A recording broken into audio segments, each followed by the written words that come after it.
So what is going on, everyone? My name is LittleMarMan, and today we are going to dive a little deeper into the new Der Eisendrache trailer. Now, a lot of people uploaded breakdowns to this, but surprisingly not many YouTubers have actually covered what I'm going to be talking about in this video. Obviously, they've covered the specialist weapons and talked a bit about the bow and arrow and of course the gravity spikes, but nothing really else has been said regarding the game or the gameplay mechanics. Now, obviously, the map of Shadows of Evil was the very first one that introduced the new Apothicon language, and we couldn't really understand this language until the new teaser trailer for Der Eisendrache. Obviously, the previous one to the one that is on screen right now, that one sort of contained a lot of language and verbs and a few different things that we were able to decipher and make up most of the Apothicon language that is sort of referenced in game. And one of the symbols that actually represents the word beast, a lot of people probably are familiar with it. It's on our character's hands, and of course it's on the beast mode utility that actually allows us to go into that octopus sort of beast mode thing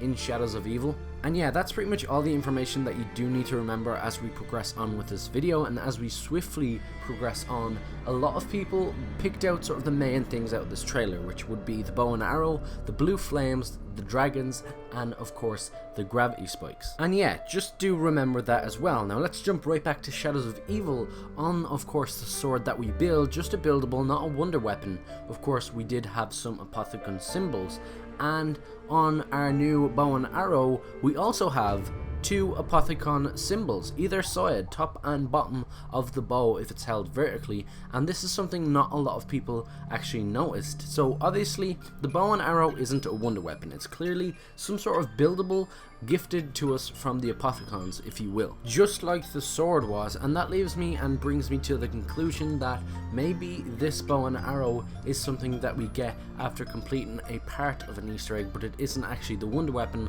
like the Mara Stagua or the Apothicon servant actually was in comparison to sort of the swords in Shadows of Evil. So this is obviously a sub weapon, and whether or not the gravity spikes is actually the wonder weapon is a total mystery. But here's what I think. The bow and arrow will take up your specialist bar. Obviously it will sort of take up the space where you do need to hold L1 and R1 or L2 and R2 depending if you have them flipped or not, and that's what the bow and arrow will actually sort of take up. And when it comes then onto the actual gravity spikes, that will be more like maybe even a knife ability, or even like it would replace your grenades. And the way to get this would actually be to feed souls or feed zombies to the actual dragons. Obviously there are two dragons in the trailer. A lot of people thought they were actually the same dragon in the same location. No, they're in two different locations. One's on a stone wall, one's on a more of an orange looking wall. And then of course we just follow the same process we did for the Hell's Retriever or the Hell's Redeemer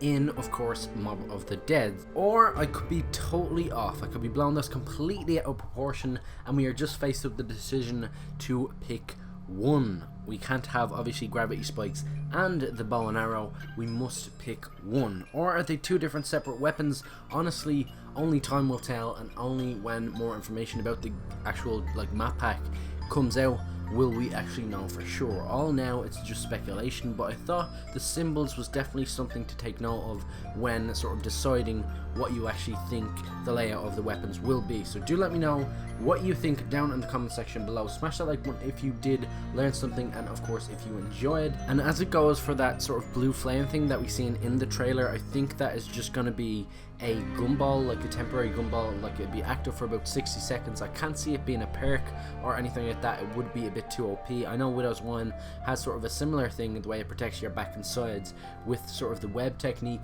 but honestly a blue flame completely surrounding you and protecting you all the time would be a bit OP if it was a perk. Or maybe it's like Electric Cherry when you actually reload, or when you're shooting, or some sort of different variables actually come into account and then it protects you. Honestly, it is all speculation from here, but it does look like an absolutely amazing map.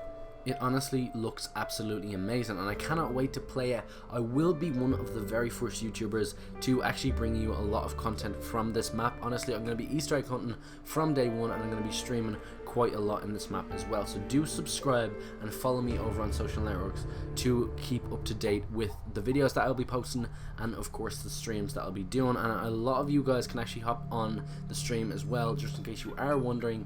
We'll go a bit on an Easter egg hunt together. But that's pretty much it for this video. Do smash the like button if you did enjoy, and if you learned something, subscribe if you are new. And that is pretty much it for this video. I hope you all enjoyed. Once again, peace out.